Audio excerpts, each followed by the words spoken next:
Big thanks to Bluefin Distribution for sending this one out. Check them out and links to buy in the description. Kaiju, turtles, Dragon Ball, and more.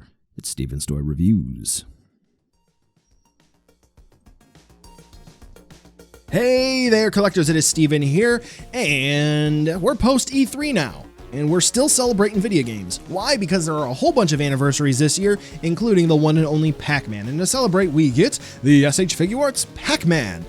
Yeah, very cool. A lot of folks were a little bit worried about this one because Mario, which was released a few years ago, was rather lukewarm upon reception. Yours truly did like it, but now we have Pac-Man, another iconic video game character. Are we going to have a good quality figure here, or is this going to be another situation where some folks may feel like they didn't get their money's worth? Well, let's put a pin in the price tag because you are really going to be surprised what the price is. And quite frankly, yes, this is one you should add to your collection, but let's just see why. That's a new twist on the intro, isn't it? From prototype to final product, the one thing that some folks may notice is that for the joints, we're pretty much using a whole bunch of different hinges here. They replaced them with little rings, and I believe that this was for stability. I believe that those metal rings are going to increase the stability of the joints because when you're moving Pac-Man around, in particular this one, you will see that some of the joints, they're not tight insofar as this will break if I'm going to really mishandle this, but I definitely could see if someone were to put the wrong amount of pressure in the wrong part of the limb, that could cause the deterioration over time and may cause joints to crack. So I do see that maybe being the reason why. But otherwise than that, this one basically looks like a prototype that was sent to me, to anyone else who is going to buy this. They all look basically the same. Pac-Man has fantastic paint applications on this default face plate, which we'll see he does come with another one soon enough.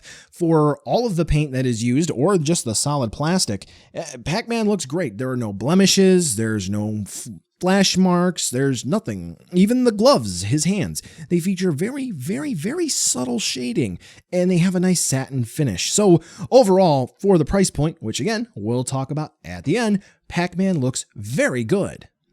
All right, articulation for Pac-Man. What do we have? Well, let's go to the arms. We do have swivels where the arms plug in for the shoulders, so we can spin Pac-Man's arms around.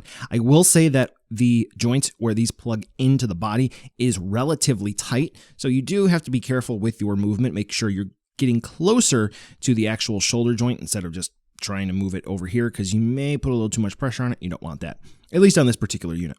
We do also have hinges, so Pac-Man can raise and lower his arms. Yay, very cool. We do have dedicated bicep swivels. You can spin them. For elbow hinges, we have a single hinge. That much movement, very good.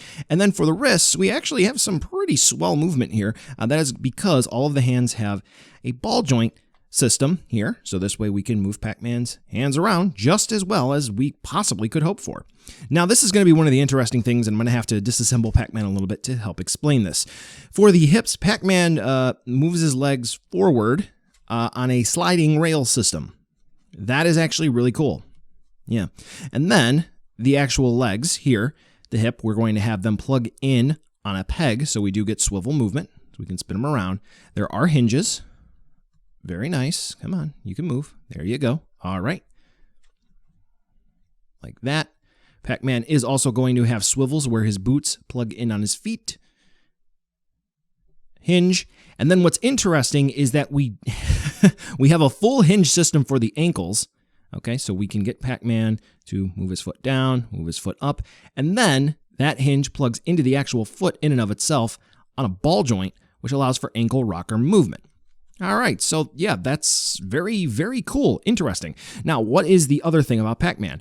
Well, you're probably looking here. You see that there's a seam line, and you can see that Pac-Man's hips move on a rail system. So what does that mean? Well, for one of the accessories we'll take a look at here, actually, in just the next minute or so, you pop his face off. Now, what you can do is you can remove the legs. Just keep in mind which one is supposed to go on the left, which one's supposed to go on the right, and then you can pop the face back on, Bada bing, bada boom. Now, you may have just caught a quick glimpse that it looks like these shoulders are on discs you can pop off. I haven't been able to do that, but if you would be able to, then we can sort of have, I don't know, I guess a bit more of a classic Pac-Man with just the body as he's going around the maze eating the little pellets. So, yeah, Pac-Man overall for articulation, I don't know what else they could have done except for in the overall cosmetic departments with those little rings, which are just fine as it is. So, Pac-Man is very good.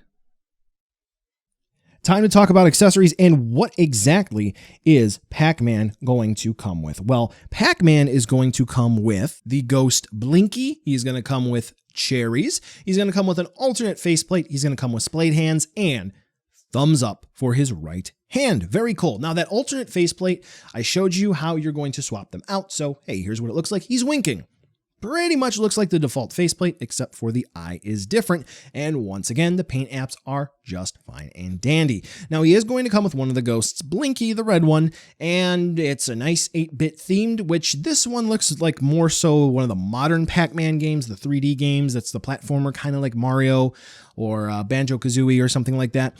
So I don't necessarily think that vibes 100% aesthetically, but hey, you know what? It's a ghost. It's Pac-Man. It works. It's fine, along with the cherries that we get as well.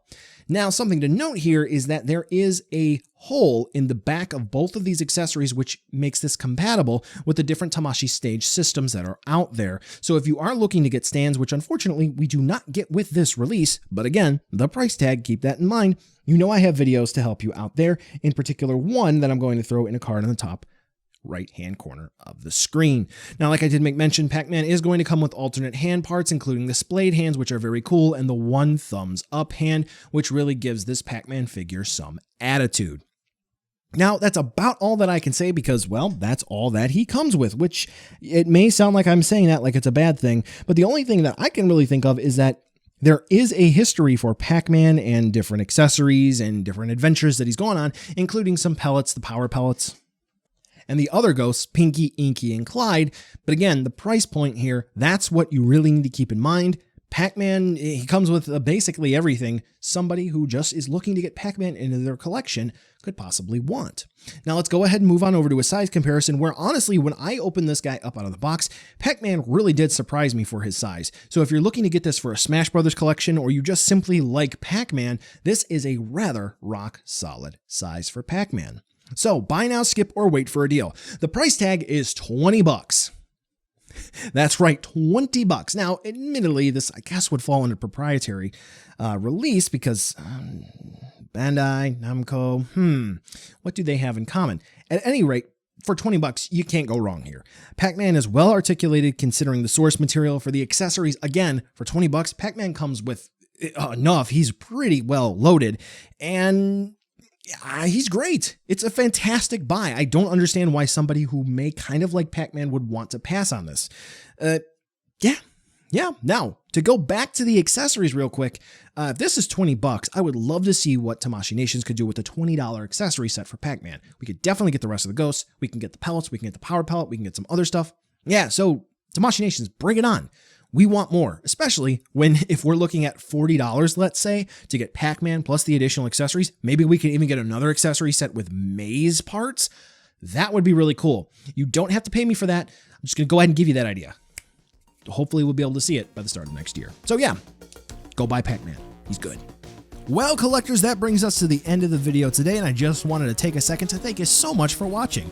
Now you've heard a lot from me, I'd like to hear a little bit from you. Drop in the comments down below whether or not you liked it, you hated it, or maybe you were somewhere in between. I also want to take an extra second here for a nice, humongous thank you to all the patrons for SDR over the last month who have really helped the channel grow into what it can be today. So to all of you, 2 big thumbs up. Thank you very much. And now the end card should be popping up, which will give you a few clickable links, like maybe to subscribe or head on over to my Patreon, or some short URLs like to my social media or to my Teespring store. There's also a video I hand selected for you, so if you want to watch another STR video, I hand selected some good content for you to watch, so definitely check out that video. Thank you again so much for watching, and I'll catch ya in the next video.